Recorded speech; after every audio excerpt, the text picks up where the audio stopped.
Kali ini kita akan bahas soal BIN.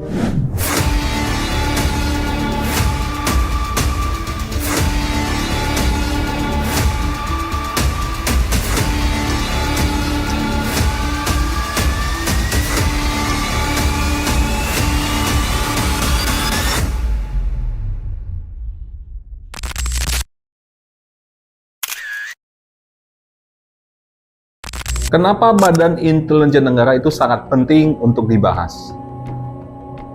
Badan Intelijen Negara menjadi koordinator dari semua satuan intelijen yang ada di negara ini.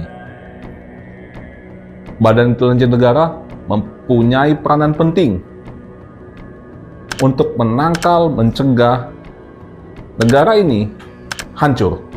Kantor Badan Intelijen Negara yang merupakan lembaga yang sangat kuat yang saat ini dipimpin oleh Jenderal Polisi Budi Gunawan.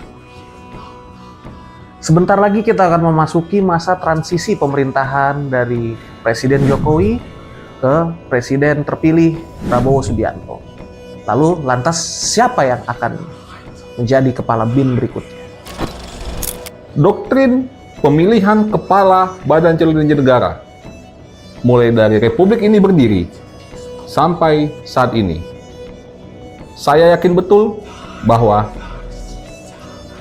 orang yang mengisi kepala Badan Intelijen berikutnya adalah orang terdekat dari Prabowo Subianto, Presiden terpilih Republik Indonesia. Badan Intelijen Negara diisi oleh 3 unsur. Pertama adalah dari TNI yang memiliki matra, darat, laut, dan udara. Kedua, polisi. 3, sipil. Dari Republik ini berdiri sampai sekarang, yang menjadi kepala Badan Intelijen Negara itu tentunya harus mempunyai garis politik yang sama dengan Presiden, karena Presiden adalah user dari Badan Intelijen Negara. Berdasarkan info yang kami dapat dari jaringan kami, ada beberapa nama jenderal yang berasal dari Korps Baret Merah yang memiliki kans kuat untuk menggantikan Budi Gunawan. Pertama, yakni Letnan Jenderal Nyoman Cantiasa, yang merupakan saat ini menjabat sebagai Wakil Kepala BIN. Beliau adalah lulusan terbaik Akmil tahun 1990. Lalu kedua, ada Wakil Menteri Pertahanan Letnan Jenderal Muhammad Herindra, yang merupakan bawahan Prabowo yang saat ini menjabat sebagai Wakil Menteri Pertahanan. Dan yang ketiga ada Maijen Rui Duarte. Nama ini mungkin agak asing dikenal publik, tetapi berdasarkan info yang kami terima, beliau merupakan mantan dari ajudan Prabowo saat menjabat menjadi Danjen Kopassus. Maijen Rui Duarte saat ini menjabat di Wakil Rektor Universitas Pertahanan. Beliau merupakan salah satu lingkaran dekat dari Bapak Prabowo Subianto.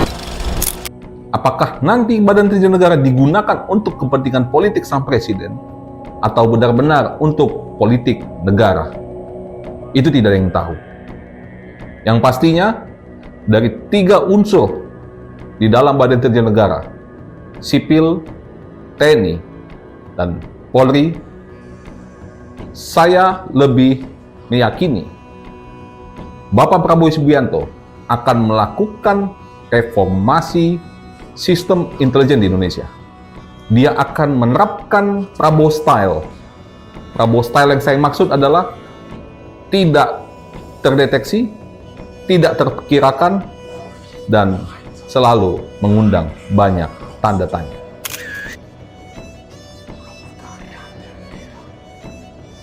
Untuk urusan kepala Badan Intelijen di berbagai negara, kita katakan Amerika, Israel, Inggris, Rusia, dan China. Masing-masing negara mempunyai cara sendiri. Ada yang berlatar belakang dari militer, ada yang dari non-militer, tetapi profesional. Karena Indonesia saat ini sedang menuju supremasi sipil. Dan berbahaya sekali bagi Prabowo Subianto meletakkan militer di berbagai lini, tidak menunjukkan keberpihakannya terhadap sipil. Prabowo akan diguncang oleh banyak isu.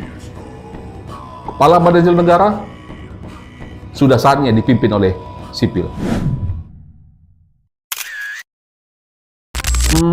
Lantas dari 3 nama yang tadi kita dapat infonya, menurut Anda siapa yang layak?